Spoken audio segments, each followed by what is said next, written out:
Welcome to another episode of Chat Sports Talk. And welcome to Week 17 of the 2024 NFL season. And no, you're not wrong. I'm doing this super early because the NFL decided to have games on Wednesday. So, this is going to be a quick turnaround. I'm actually making this video before the end of the 16th week. I'm recording this on Monday afternoon before Monday Night Football. I can tell you right now, I'm 8-7 so far last week. Definitely a lot of surprises out there. A lot of teams have been eliminated. They're done. Baltimore has clinched a spot in the playoffs. Congratulations to the Ravens. Makes the race for the NFC North really, really tight. Let's see who can come out on top. We saw the Bucks stumble in Big D. Atlanta with Penix Jr. won their matchup.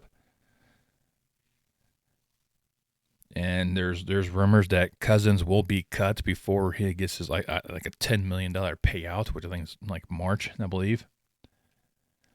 So that was pretty much a bad signing by the Falcons. So he can go sign somewhere else, do that Russell Wilson deal, go for a league minimum because he still get a chunk of money from Atlanta. Kansas City, Patrick Mahomes looks pretty good. And I don't know. I think they go win one more game, then they're going to bench him and all right, you're fine, you're done for the year, right? Just sit down, be cool. But we'll see how all that transpires in leading into Week 17. Before we're diving on that, I'm just going ahead and get this message out now. If you like what I do and you really want to help support this channel, go hit that thumbs up for me. It really helps, boost the algorithm, get this out to the masses, let people hear my sideways rants and incoherent thoughts. Another thing to do is subscribe. The more you subscribe, the more it helps me. Need you guys' help to get this channel really get going off the ground and get out to the masses and try to, be low key. Only way to do that is hit that subscribe button, click that bell icon, turn notifications until next time I post any content on my channel.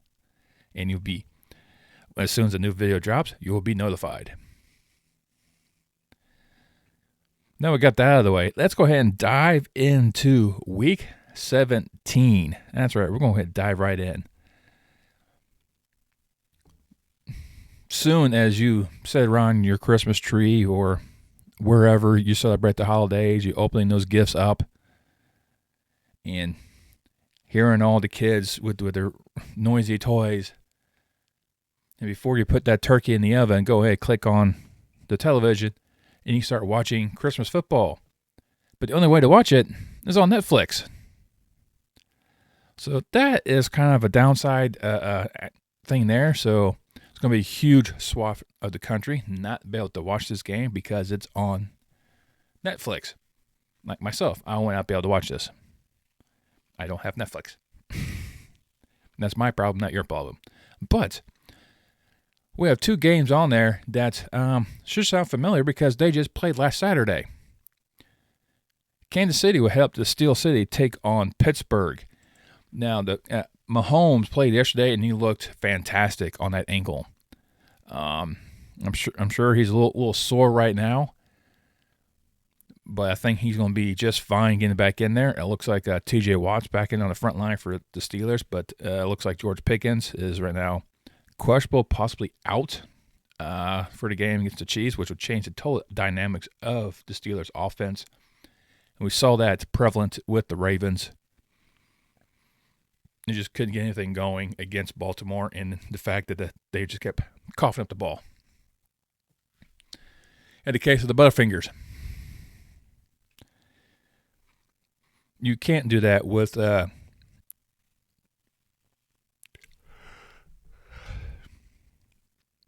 you can't do it with teams like Baltimore or Kansas City. Kansas City is also a very opportunistic defense that will take advantage of it, and you saw them starting to rise up because they hammered C.J. Stroud and the Texans.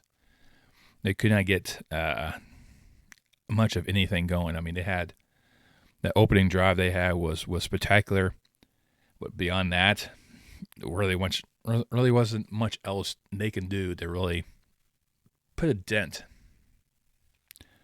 in the Chiefs.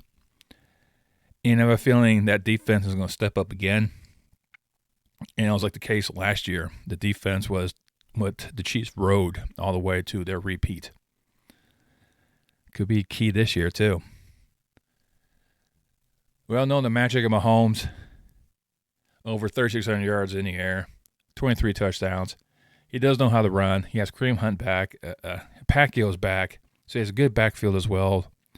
Travis Kelce, his go-to guy, is always there. You still have the speedy rookie Watkins as well. So there's weapons for Mahomes and the rest of the offense to really get behind. And if Najee Harris for the Steelers can hang on to the ball, that should really help out. But could they get away from Chris Jones and the rest of the defensive front of the Chiefs? That's a big story. Right now, analytically, Chiefs are favored at 56%. And they also have a 2.5-point spread. I like this as well. As much as I keep picking against Kansas City, they always seem to find ways to win. Last week, I picked against them because I thought the injuries are going to be a huge factor in that game, and it wasn't. It was a non-factor in that game.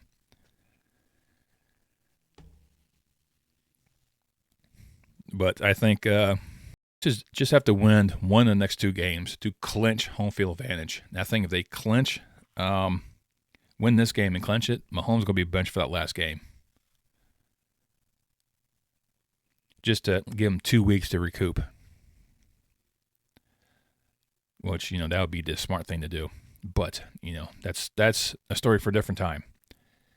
This one here, right now the Chiefs are just looking unstoppable. They're starting to hit that stride once again, where it's like, how can we stop this team from doing what they do? And not much. So far, the only ones able to do that has been Buffalo. No one else has really matched their intensity. I think Pittsburgh should make this interesting, but it all depends on the ball control. If they can limit the amount of turnovers, and if T.J. Watt can disrupt Mahomes enough, maybe. But Pittsburgh's also kind of decimated on the defensive side of the ball. I'm still going with the Chiefs. I like the 2.5.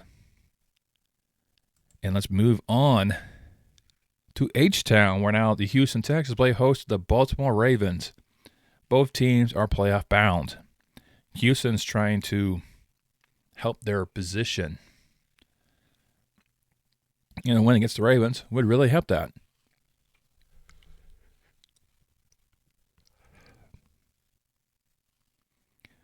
The Baltimore's going to have to win to make sure they win the division so they can host a playoff game in that first round. So them and Pittsburgh are battling for that NFC North title. And the way that the Ravens really rallied around against the Steelers, because Lamar Jackson had a bad time with the Steelers in his career, only have a 1 win against them. So be able to get that second one really helped out. And if you look at the fact of these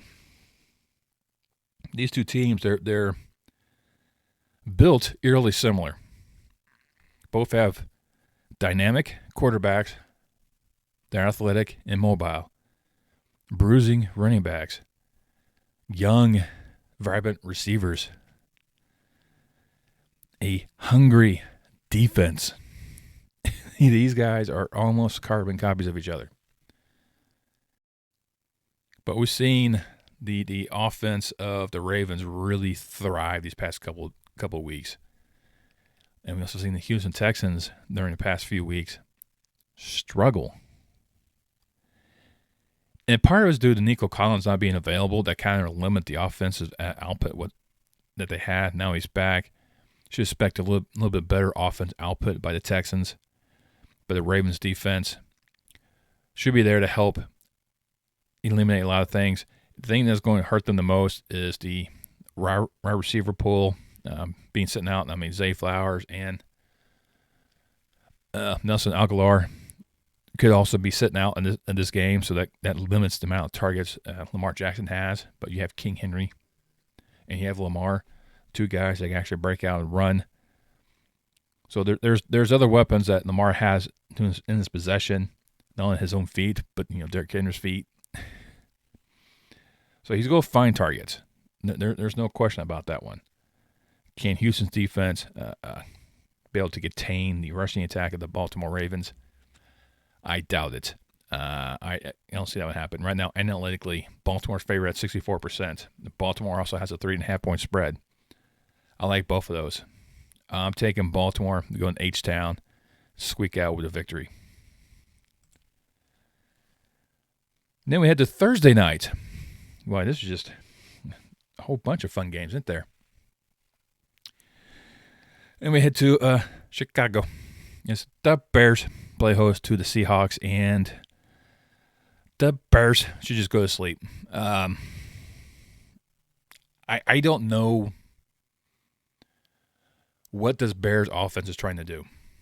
They just, ever since Eberflus got let go, this team's gotten worse. At least with Eberflus, they were in contest. They just couldn't get over the hump. There was some bad decision-making along the way, which led to his firing, yes. But ever since he's been let go, the defense has just disappeared. It doesn't exist. Their offense went away. It doesn't exist. Caleb Williams just looks like he just wants to go on the bench and just lay down. I mean, he is getting destroyed this rookie season.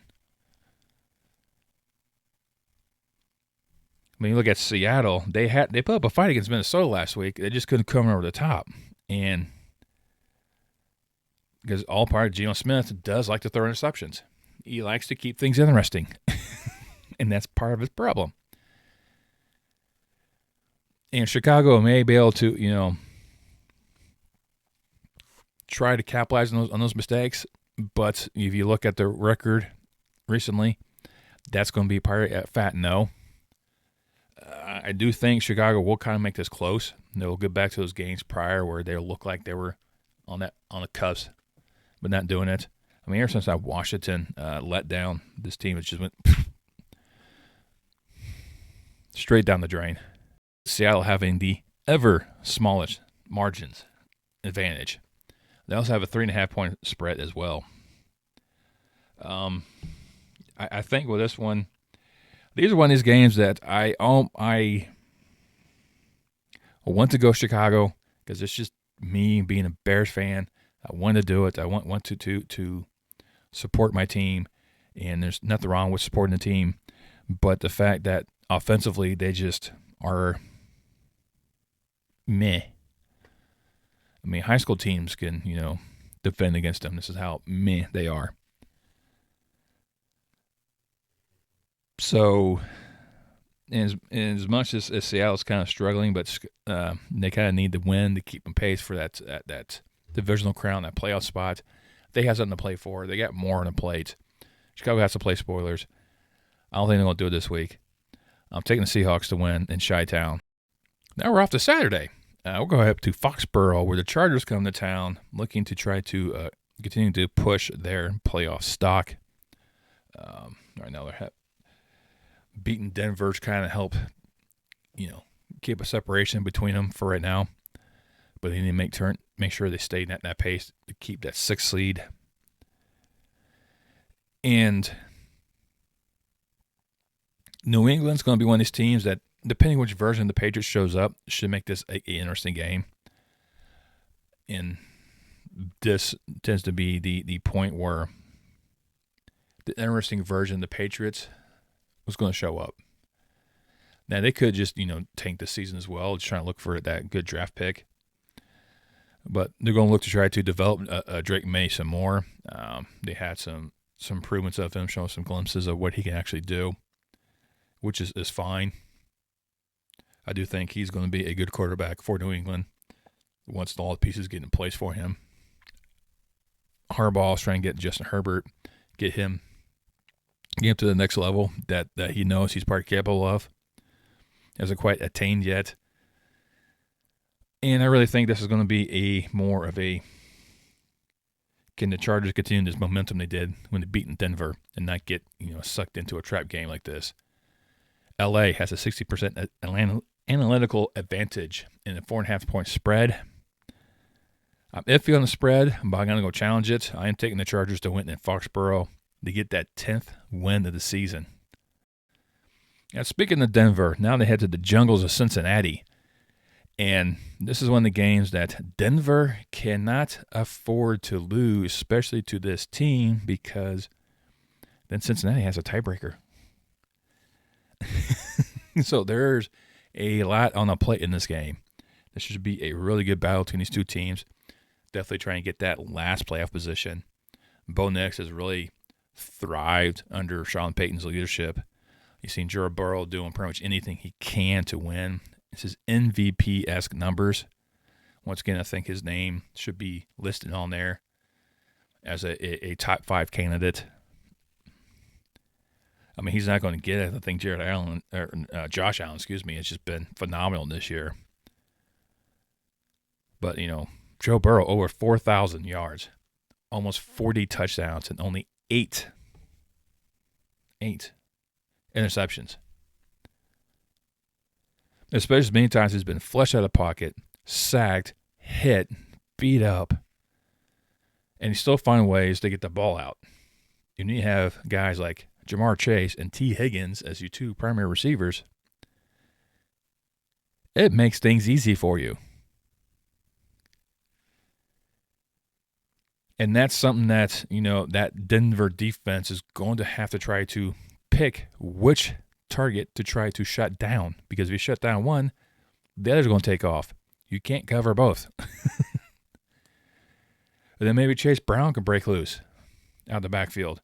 So there's a lot of things that, Cincinnati poses threats to any defenses.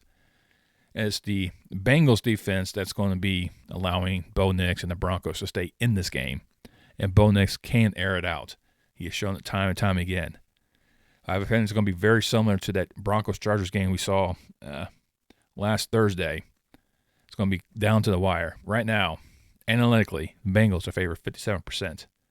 They have a 3-point advantage. They're defending the jungle. I'm taking the Bengals to be able to slay the Broncos and get that wild card race an even thinner margin.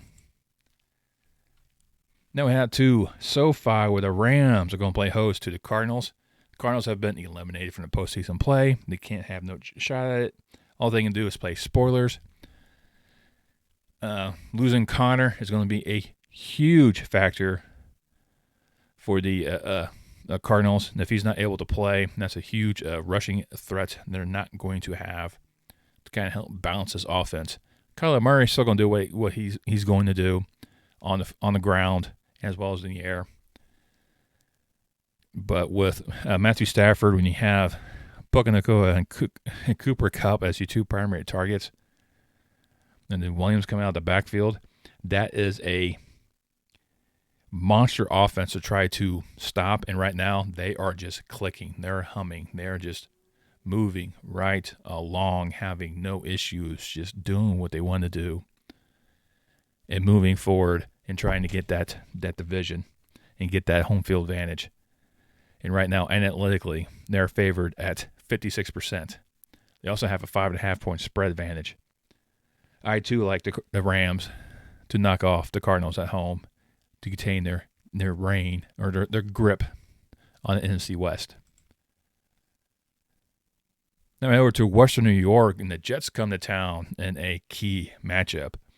Now, a problem could arise with Buffalo because Josh Allen actually got hurt last week in their game against the Patriots, where he had to carry the team on their back as the Patriots came in there and just punched Buffalo right in the mouth. There's no question about it. Of course, it was a cold day, a cold night up there in Western New York, so that kind of, didn't help matters much. One of the main features of that offense that really kind of helped drive this team forward. Allen had a hard time passing because he kind of injured his elbow, which lost some of sensation in his hand, so he barely really get a good grip. Of course, low temperatures didn't help that matter much either because the ball has a different feel in that type of weather. And Aaron Rodgers was having a pretty good game as well. He just could never get over the top. I mean, they did beat Jacksonville, but they struggled, and that's part of the problem with this team is they're just there. They just can't seem to move forward. Now, with the aspects of Allen possibly not playing and Aaron Rodgers going back to this same cold that he's used to in his many, many years in Green Bay, I can see the Jets going in there and knocking off Buffalo. I really can. It's just one of these things. I think this defense of Buffalo is very susceptible. You've seen what they have allowed the past couple of weeks with a very good quarterback.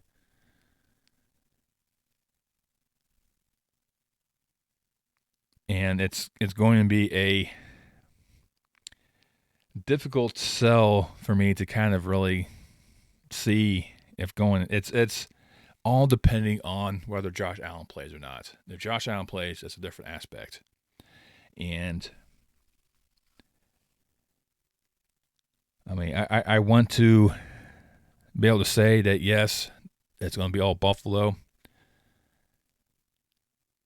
Analytically, they're a favorite at 72%. They have a 9.5 point advantage as well.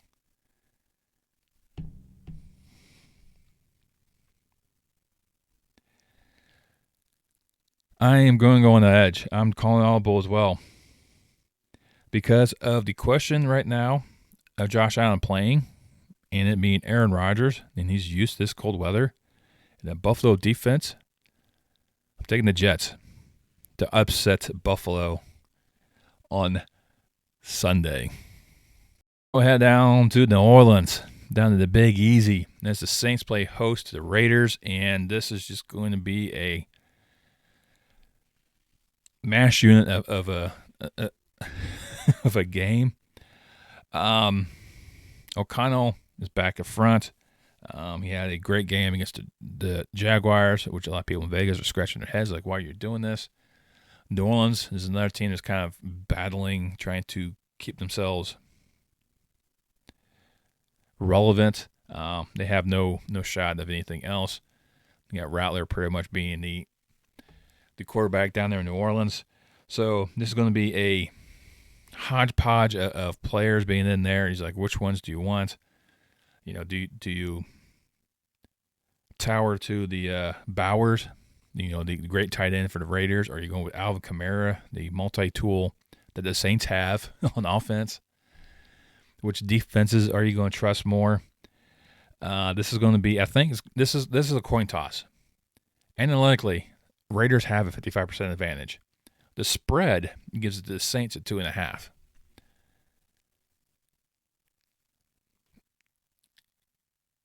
It's one of these weird things, and people are kind of upset that, you know, the Raiders didn't tank it against the Jaguars to try to get better draft position. And pretty much, you know, they're saying that we don't come here to lose. So I think the Raiders are going to try to go out in a high note, and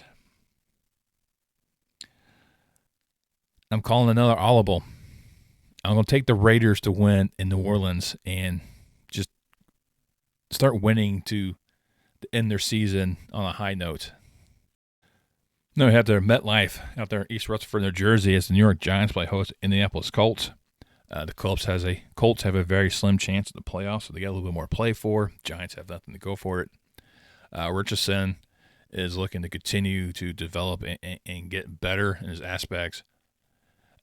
Taylor is looking to continue to really bolster his rushing numbers as well. For the Giants, it's just a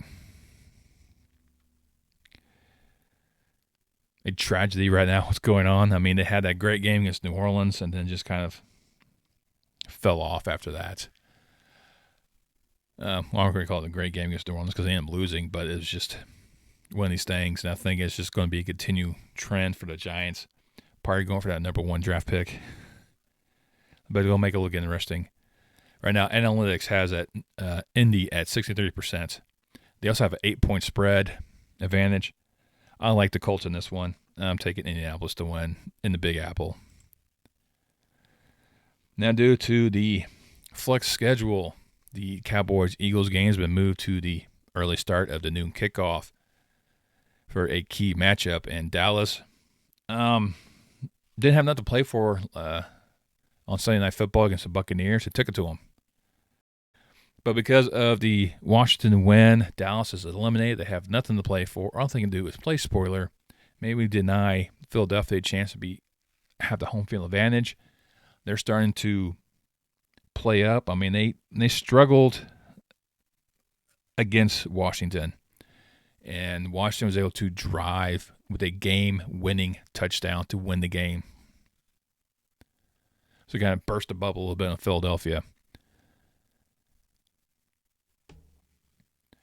And, of course, with Jalen Hurts being a questionable as well with a concussion, I mean, he could or could not play in this game. Kenny Pickett did a decent job.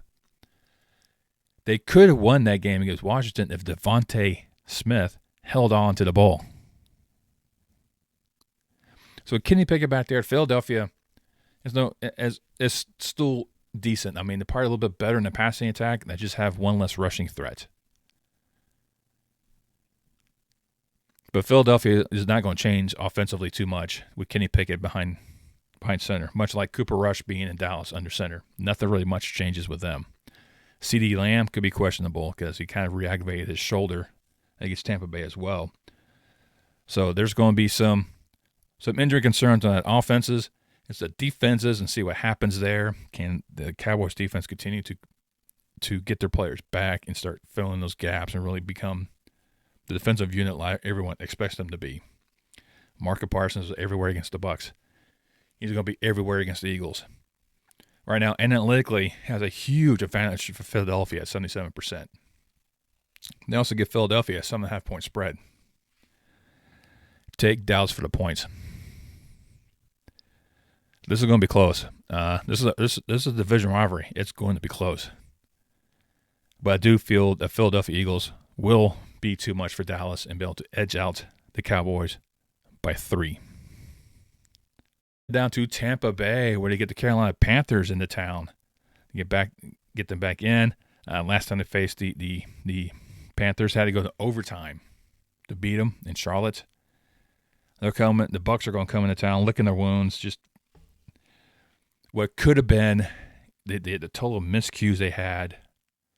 So many mistakes on both sides of the ball for the Buccaneers against the Cowboys that they need to turn around and fix, get going. Carolina all of a sudden decided to show up and play against Arizona. They couldn't do it 2 weeks ago against Dallas, but they could against Arizona. This is going to be a close game. There's no question about that. Analytically right now, it's 81% in favor of Tampa Bay. They have a 7.5-point spread. Take Carolina for the points. This is another one where they are heavily favoring one side. That means the other side is going to do something. They're going to rise up. Bryce Young is having some good numbers. Baker's going to be Baker. Hubbard's going to also really elevate this team. Irving's going to elevate the team for both of them rushing wise. Is which defense is going to step up and make those stops. That's what's going to be the key factor in this one. I have a feeling it might be Tampa Bay this time around, being a little bit better, but I do think it's going to be close. I wouldn't be surprised if another 3-point affair. I'll venture 4, but I am taking Tampa Bay to win at home against the Carolina Panthers. Now we head down to Jacksonville, where the Titans come into town and to see who's going to be the bottom of the barrel in the AFC South. I mean, take your pick, really. Mac Jones for the Jaguars or Mason Rudolph for the Titans. Those are your 2 quarterbacks. Mason Rudolph actually looked a lot better last week against the Colts. And really gave the Colts all they can handle. Just imagine what they could do against Jacksonville, a team that hasn't really muster much. I mean, they had that weird win in Tennessee. Then they kind of, battled the Jets, but they couldn't do anything with the Raiders. So this is going to be a coin toss for me. Right now, analytically, Tennessee has 59% advantage. Jacksonville is favored by 1 point. Coin toss. Avoid at all cost, but I would take the Titans to win in Jacksonville. Then up to the shores of Lake Erie on Sunday, late Sunday afternoon, as the Browns will play host to the Dolphins. And nothing going for these two teams moving forward. Can Cleveland come up with anything? Darren Thomas-Robinson is questionable. James Winston's kind of questionable. So you have some issues right now with the quarterback situation for the Browns. Njoku is going to have his knee looked at. Looked pretty horrific. How he got injured because he was carted off. So no word yet how severe his knee injury is, which will really affect this team in Miami. Just imagine if Tua was available for a large chunk of the season. Where would they be at on the scale? In the rankings. They'd probably be better than 7-8, and they might be like a 9-5 team. I've already had 10 wins. So it's huge what Tua means to the Dolphins and what happened when he was out. But analytically, Miami's favored 54%. They also have a 6-point advantage. I mean, I don't really see much into it. Neither one of them really have anything to play for, just more for pride right now. But I like Miami in this game to win in Cleveland. Now the Green Bay, Minnesota game being flexed to the late afternoon on Sunday. Two are going to square off in a huge NFC North showdown. A lot of pride in here. It's just to kind of figure where they're going to set up because Minnesota's right on the heels with Detroit. And it's going to be advantageous for them to continue to win, to try to see if they can leapfrog them. So maybe they get the number 1 seed. I mean, I think it's just one of those weird situations. Both Love and Darnold are having phenomenal years. Jacobs and Jones are having phenomenal years running the ball as well. But the Vikings have Jefferson. And I think that's the one piece that the other team doesn't seem to have. I mean, overall, both defenses are pretty much the same. So it's whoever can create the less mistakes, bad penalties or turnovers. Those that could take care of the ball, make those right plays, break those right tackles at the right time. Right now, Green Bay analytically is favored at 55%. Minnesota has a 1.5 point spread. I like the Purple People Eaters in this one. I'm taking the Vikings to beat the Packers in Minneapolis. Sunday night on NBC, we get the Falcons coming to town, take on the Commanders. Michael Penix Jr. will make his second start. He didn't have a touchdown, he didn't have an interception, but you saw what he could possibly do. He had those missile passes in tight coverage and making the connection. We also see what Jason Daniels can do if given an opportunity, because he led Washington back from behind to beat Philadelphia. So this is going to be a good showing between two young quarterbacks looking to take the next step of their franchises. Now, Penix is going to have a little while to go, but he's going to make some good plays. He's going to move up. Washington has to worry about those turnovers. They had too many against Philadelphia, but didn't bite them. They lost that turnover ratio and still won. I don't think they'll have the same issue with Atlanta, but Atlanta also had the same issue with turnovers as well. So those are things that are going to have to be a key factor in this one, is who can turn over the ball less, win the turnover battle. That's basically what it is. And that's what they always coach about. Win the turnover battle. Be on the plus side. because you're more or less guaranteed to win. More or less. Analytically, Washington, 61% advantage. Also, Washington has a 4.5-point spread advantage. I think I'll take Atlanta for the points because I do think Atlanta's going to make this a lot closer. The more Penix gets to work out with the first team, the more he builds the rapport with those players, the better that team's going to be. As long as Pitts and Robinson can hang on to the ball, should be issue. It should be no problem. As long as Daniels doesn't cough up the ball in interception throws, Washington should be good. I like Washington to win this matchup against the Falcons. And we'll end things out there in California on Monday Night Football in Santa Clara as the 49ers play host to the Lions. The 49ers, nothing to play for. They struggle immensely against Miami. They couldn't really get nothing going. And I think it's just one of these years where the injuries really kind of played havoc with the 49ers. This MASH unit trying to come up with the schemes to win with the players that you have and with the players you don't have. I mean, there's a lot of moving parts with the season that kind of fell through for him. Jared Goff is having a phenomenal year, an MVP type year. If it wasn't for someone, players like Josh Allen and Lamar Jackson, Saquon Barkley,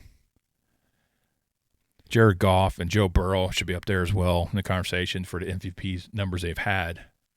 They're just not going to get those accolades. But Detroit just continues to find ways to win. They just keep chugging along. And for the 49ers, there's once again, the injuries are going to play a huge factor in their game once again. And things going to be difficult for them to find ways to get through Detroit. I mean, Detroit's defense has had some issues allowing teams to score. But I think they'll be all right in this matchup. I think San Francisco should probably keep this within reasonable amount of distance. I do think they will because it's just Purdy is a very good quarterback. Kittle, phenomenal receiver, all around a great player. They saw Bosa on the defensive side. They should play havoc for Goff. And then luckily, Detroit's 63% advantage, and they also have a 3.5-point spread advantage as well. I like Detroit to win. There you go. Those are my picks. Not too extreme a lot of the scenarios, but hopefully that will get some unique matchups. I did go a couple audibles after I made the picks, and then turn around and say, no, we're going this direction. So things could just get flipped around, especially that Jets-Bills game. It all depends if Josh Allen plays. I really think that's going to come down to whether or not he plays, where this team's going to end up going. Definitely a fun week of action if you can see all the games. For the games you can see, still have some good games on there as well. So let me know down in the comments below what you think. Which games you think I got wrong, which things I got right, which things I completely lost my plot over. And a lot. The mind's been gone for a long time. It's just the body hasn't caught up to that yet. Once again, if you like what I do, hit the thumbs up, subscribe. It really helps me out, or it helps the channel out. And I will see you next time on Chat Sports Talk.